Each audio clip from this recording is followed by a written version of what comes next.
hablar por unos momentos sobre el pecado. El pecado en la iglesia, el pecado en el creyente. Gloria a Dios. Todos sabemos, amados hermanos, que en la Escritura dice, en la carta de los Romanos, capítulo 3, que la paga del pecado es muerte. Pero dice que la dádiva de Dios es vida eterna en Cristo Jesús. Amén. Para ser más exacto, Romanos 3:23 dice, por cuanto todos pecaron y están destituidos de la gloria de Dios. Miren lo que hace el pecado. Nos separa, nos destituye. Como cuando el Señor sacó a Adán y Eva del jardín del Edén. Esa es la paga del pecado, muerte y destitución. Dios aborrece el pecado, pero Dios ama al pecador. Y por eso en Romanos 6:23 dice, porque la paga del pecado, ahí está claro, es muerte, mas la dádiva es regalo, mas la dádiva de Dios es vida eterna. ¿En quién? En Cristo Jesús, Señor nuestro. O sea que Jesús es la solución al pecado. Por eso Él vino, hermanos, a dar su vida por nosotros, el justo por los injustos, para llevarnos a Dios, para reconciliarnos con Dios. Amén. Nosotros como seres humanos somos pecadores, pero somos pecadores algunos que nos hemos arrepentido. Amén. Cuando oímos el evangelio de salvación, el Espíritu Santo trabajó en nosotros, operó, y nos arrepentimos de nuestros pecados y venimos al Señor y le dimos nuestra vida. Él nos encontró, Él nos salvó. Entonces el pecado, hermanos, no ha sido erradicado del creyente. Amén. Por eso Juan dice que si decimos que no tenemos pecados, amén, mentimos, hacemos mentiroso a Dios. Pero una cosa es fallar, descarriarse, perderse como la oveja perdida. Una cosa es pecar, como cuando el hijo pródigo se fue de su casa. Una cosa es que uno se descuide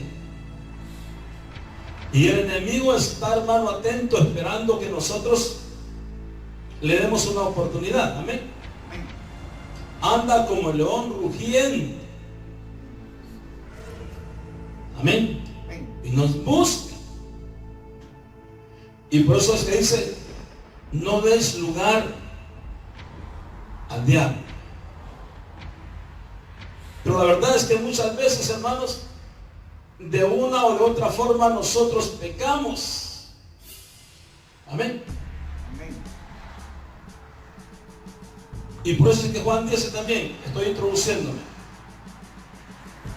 en primera de Juan dice, hijitos, estas cosas os escribo para que no pequéis. Pero si alguno hubiera pecado, Y esto es lo hermoso. El pecado es horrendo, ofende a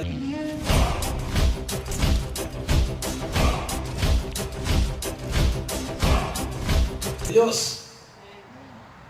Pero dice, si alguno hubiera pecado, abogado tenemos para con el Padre. ¿A quién? A Jesucristo, el justo. Y Él es la propiciación por nuestros pecados. Entonces, hermanos, si diríamos que no hay pecado en la iglesia, mentimos. No estamos predicando el verdadero evangelio. Como seres humanos, pecamos. La carne siempre está queriendo, hermano, hacer su voluntad. ¿Estamos de acuerdo? Ahora, aquí vamos al mensaje. ¿Cómo manejamos el pecado en la iglesia? Muchos utilizan Romanos 6:23, porque la paga del pecado es muerte y te vas al infierno y te sacamos de la iglesia y no tienes esperanza. Y comenzamos a condenar. A mí me gusta en en Juan 3:17, que dice: porque no envió Dios a su Hijo al mundo para condenar al mundo, sino para que el mundo sea salvo por él. Pero ahora el creyente, ya del mundo, ya el creyente, ya el que ha pecado, ¿cómo vamos a manejar el pecado? Y aquí vamos a leer hoy Proverbios 16, versículo 6. Dice: con misericordia y verdad se corrige el pecado, y con el temor de Jehová los hombres se apartan del mal. Vamos a concentrarnos en la primera parte de este versículo, porque es el tema: el pecado en la iglesia y cómo manejarlo. Muy bien.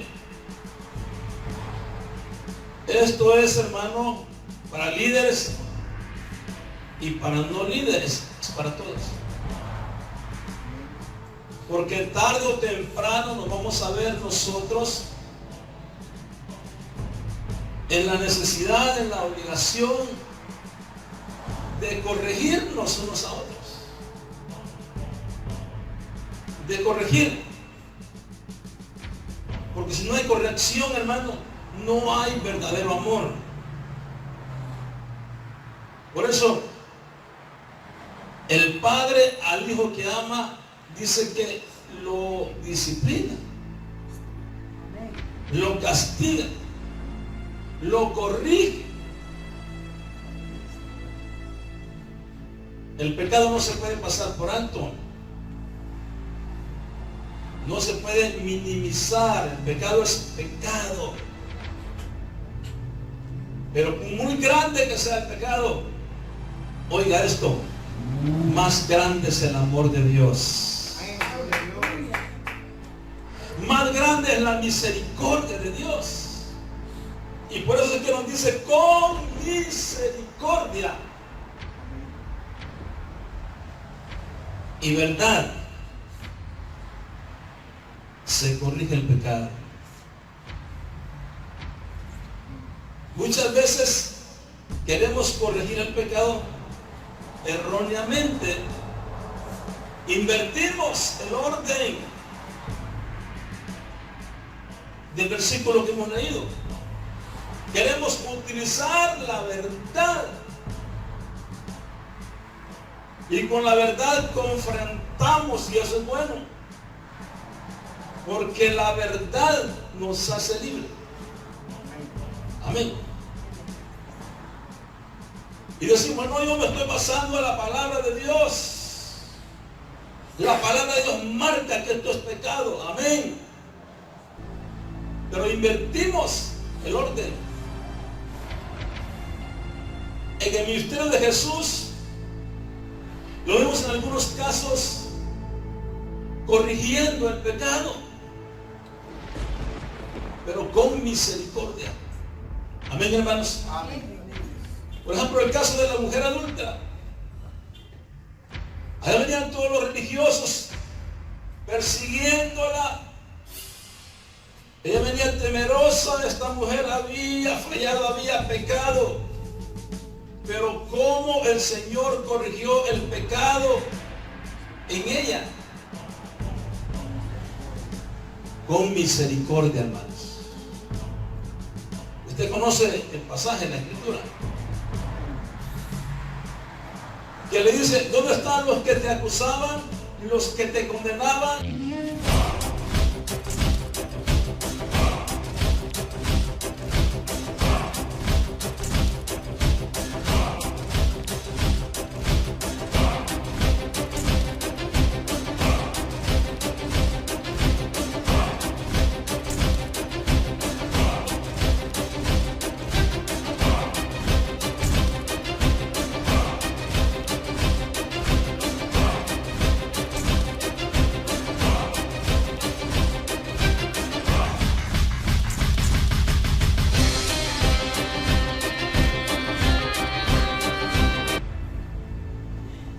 Sino que lo confronta, pero con misericordia. Gloria a Dios.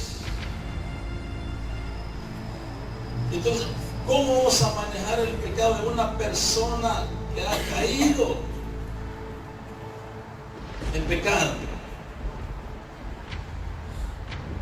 Muy importante esto, hermano.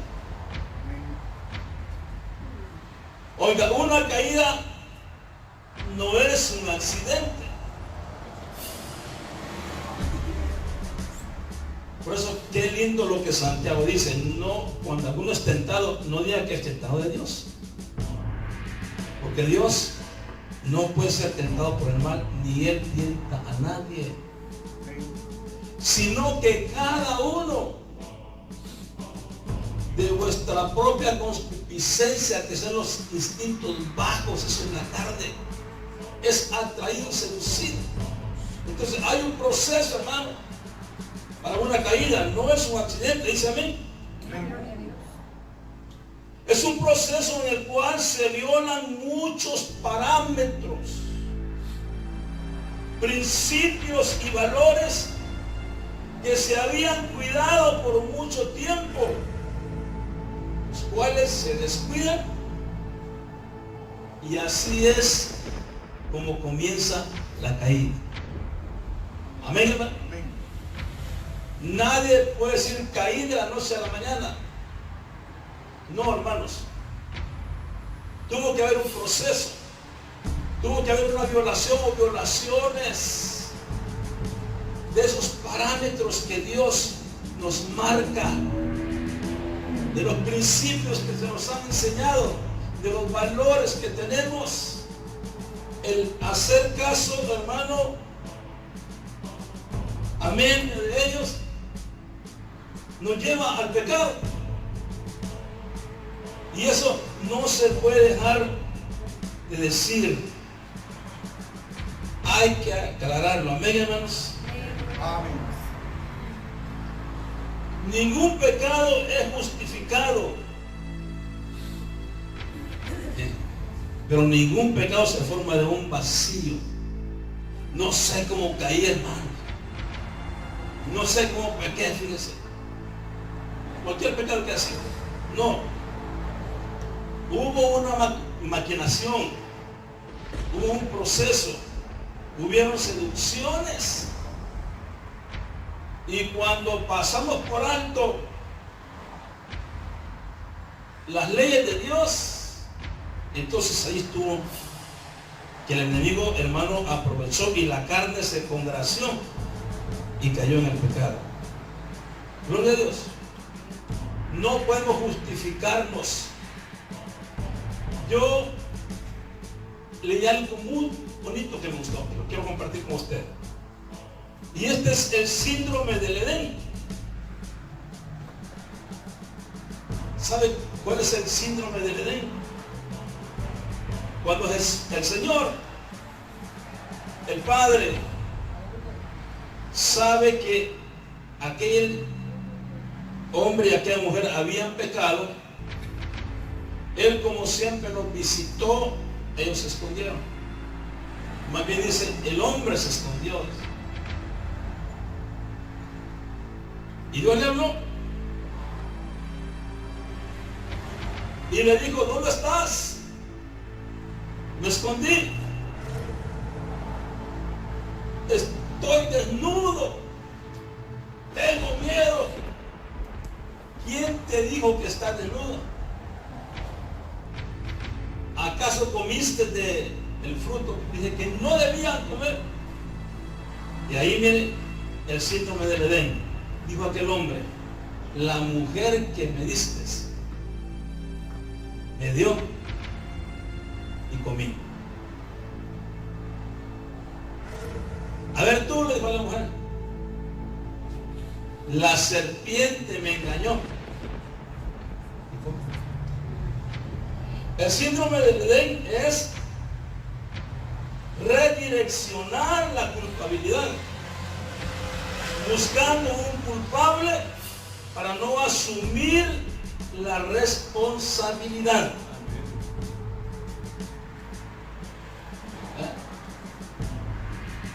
Pecaste, le dijo el Señor a Adán, una mujer. Siempre, a veces cuando pecamos, hermano, y queremos justificar ese pecado, se busca un culpable. Amén, hermanos. Amén. Pero eso lo que hace es, hermano, prolongar más el proceso de restauración para los pecados. Tenemos que admitir, como David, ¿verdad? Cuando llegó Natán, David escondió el pecado hasta que fue confrontado por Dios a través del profeta Natán. Entonces David, cuando fue confrontado, se humilló y dijo, sí, reconozco. Y el Salmo 51 ahí dice, es lindo ese salmo. Yo reconozco mis rebeliones. No más se excusó. No dijo, esa mujer me coqueteó. Asumió su responsabilidad. Amén, gloria a Dios. De pecado. Y el asumir nuestra responsabilidad cuando hemos fallado, cuando hemos pecado, hermanos, es el camino hacia la restauración. ¿Cuántos dicen amén? Amén. Aleluya. Si no, no importa que seamos predicadores, no importa que seamos líderes, no importa que tengamos una iglesia de 500, de 1000, de 5000, de 100,000. Mientras no asumamos esa responsabilidad, mientras no nos sinceremos, mientras no reconozcamos, hermanos amados, nos estamos engañando a nosotros mismos. ¿Alguien dice amén? Amén. Vamos a leer en Proverbios capítulo 28, 13. Y no busque un culpable. Si usted ha fallado, sincérese.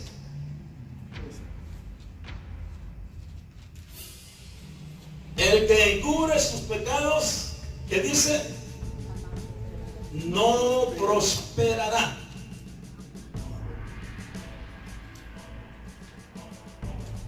Mas el que los confiesa, ¿y qué dice? Y se aparta, alcanzará misericordia. Esto es para todos nosotros. El encubrir complica más La condición pecaminosa nos trae mucho más dolor. Una cosa es cubrir, ¿verdad? Y otra encubrir. Ahora la palabra dice que el amor cubrirá multitud de pecados o de faltas. Amén. Amén. Cubrir no es encubrir. Entonces, hermanos, ahí está la palabra. El que encubre sus pecados no prosperará. No importa, hermano, gloria a Dios. La victoria, entre comillas, que tenga. No importa que seamos predicadores, que seamos pastores, con el respeto de los ministros. No importa que seamos apóstoles. No importa, hermanos, que tengamos una congregación grande, numérica. Mientras no nos sinceremos, mientras no confesemos, y no solo confesar, sino apartarse. Ahí está la victoria. Amén, hermanos. Amén. No nos engañemos. Dios nos ama. Dios no nos quiere ver en esa condición. Él quiere restaurarnos, levantarnos. Pero hay que sincerarse, hay que reconocerlo. Gloria a Dios. Entonces volvamos, ¿cómo se corrige el pecado? Ya sea que Dios lo saque a la luz o que se confiese, como leímos.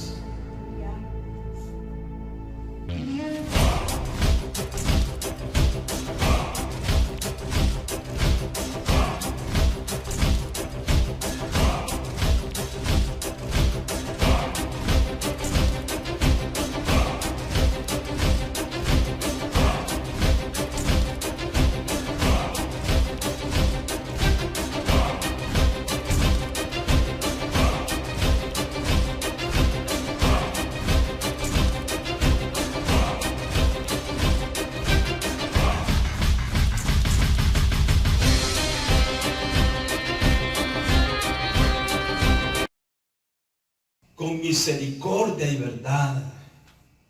Amén. Si usted es un líder y es un buen líder y le toca un día corregir el pecado, porque hay que confrontar, hágalo con misericordia y tendrá éxito. Y aunque la persona que ha pecado le cueste, le duela, debe un proceso, pero cuando hay misericordia, entonces ahí empieza la restauración. Amén, hermanos. Amén. Misericordia. Misericordia es, hermano, la inclinación a sentir compasión por los que sufren y ofrecerles ayuda. Miren lo que es misericordia. No es nada más que amor. Cuando alguien falla, cuando alguien peca, y Dios nos da el privilegio, nos da, hermano, la oportunidad de contribuir para la restauración de tal hermano, hermanos, tenemos que manejar aquella situación con misericordia, con la inclinación a sentir compasión por los que sufren y ofrecerles ayuda, o sea, extenderle la mano, hermano. Si Jehová levanta al caído, ¿quiénes somos nosotros para no hacerlo, hermano? Por eso, amado líder, Amado hermano y hermana, vamos a Gálatas capítulo 6. Gálatas, si eres un buen líder, vas a proceder así. Abra su Biblia en Gálatas capítulo 6. Si eres un buen líder, cuando alguien peque, vas a manejar ese caso de la forma que nos dice aquí el apóstol Pablo en Gálatas capítulo 6, verso 1. Hermanos, si alguno fuera sorprendido en alguna falta, y póngale pecado. Amén. Dice, vosotros que sois espirituales, ¿qué dice? Restaurarle con espíritu de mansedumbre. Y no te olvides que eres de carne y hueso. Considerándote a ti mismo, no sea que tú también seas tentado.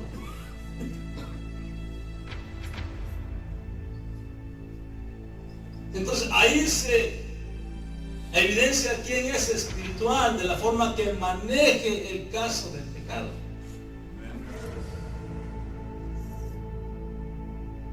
¿Eh? Amén. Si la intención es restaurar, pero si la intención solamente es avergonzar, basta con la vergüenza que trae el pecado, porque el pecado trae vergüenza, trae dolor, trae tristeza, hermano, trae conquistamiento. Amén, hermanos.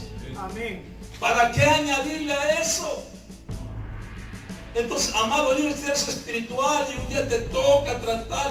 Mira, recuérdate Gálatas capítulo 6 y verso 1. Restaurarle. Amén, hermanos. Amén. Eso es misericordia. Es maravilloso ver que en hebreo tiene que ver esto, hermano, de misericordia con útero, fíjese. Aleluya. Y viene de una raíz. Y la raíz, hermano, es Lerehaim, así. Y esto significa tener piedad o compasión.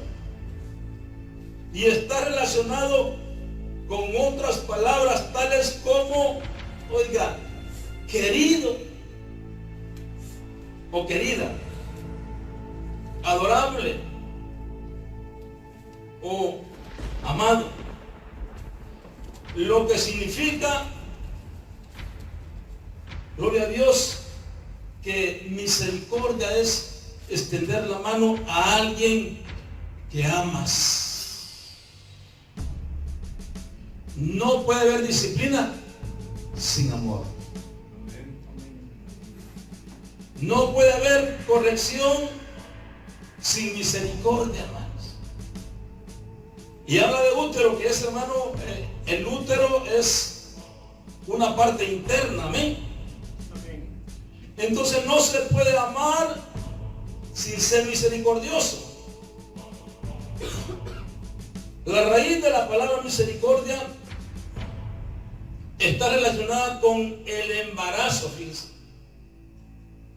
La palabra hebrea para útero, el cual alberga y protege el embrión desde la concepción hasta el nacimiento.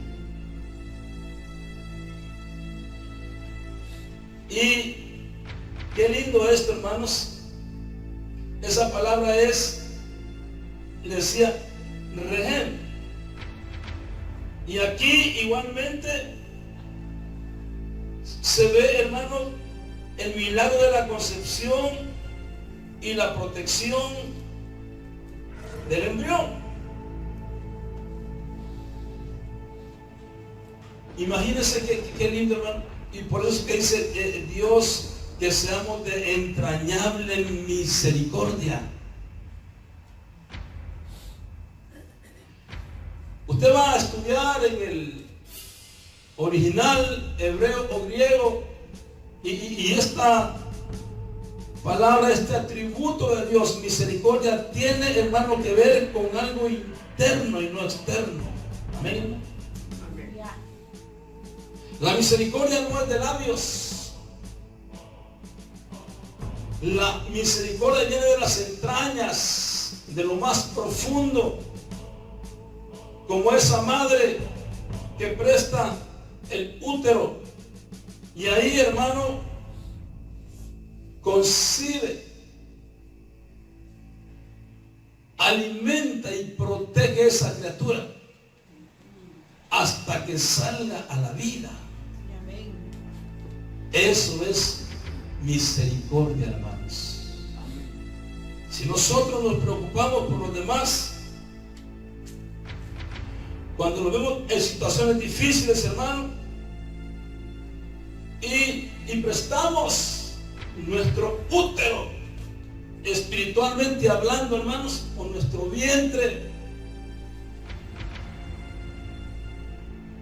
entonces vamos a dar a luz, hermano, hijos espirituales, y vamos a saber manejar el pecado en la iglesia, y nunca vamos a expulsar a nadie, nunca vamos a condenar a nadie, nunca vamos a hacer sentir mal a nadie, sino que vamos a trabajar con el Espíritu Santo, con la palabra de Dios, con la verdad, pero completamente llenos de misericordia, hermanos. Aleluya. Amén. Dios dice, misericordia quiero y no sacrificio. Hombre de Dios, dice el profeta, ¿qué es lo que Dios requiere? Que hagas misericordia, que haga justicia, que ame misericordia. La misericordia es, hermano, muy importante para nosotros, hermanos. Entonces yo le quiero dejar esto, porque seguiré, Dios mediante, la próxima semana. Pero el pecado se corrige, hermano, confrontando, no se puede minimizar. Pero si tú hablas la verdad y no tienes misericordia, no vas a ayudar a nadie, hermano. Tu propósito debe ser, amado líder, amado hermano, amado pastor, restaurar a aquel que ha caído en pecado. Gloria a Dios. La misericordia es un atributo divino que el creyente debe tener también, y por eso él dijo, sean misericordiosos, así como vuestro Padre es misericordioso. Amén, hermanos. Aleluya. Póngase en pie, vamos a dejarlo ahí. Gloria al Señor. Queremos, hermanos, pedirle a Dios que nos dé su gracia, su sabiduría, para poder relacionarnos nosotros y tener victoria aún en los momentos más difíciles de nuestra vida. Vamos a orar para que Dios deje esa palabra en nuestro corazón y de acuerdo a ella vivamos y procedamos en el amor los unos a los otros. Padre, te damos gracias en esta preciosa noche, Señor. Gracias por tu amor, por tu misericordia, por tu gracia. Sí, Señor. Porque tu palabra dice que por tus misericordias no hemos sido consumidos. Porque nunca decayeron tus bondades. Padre, gracias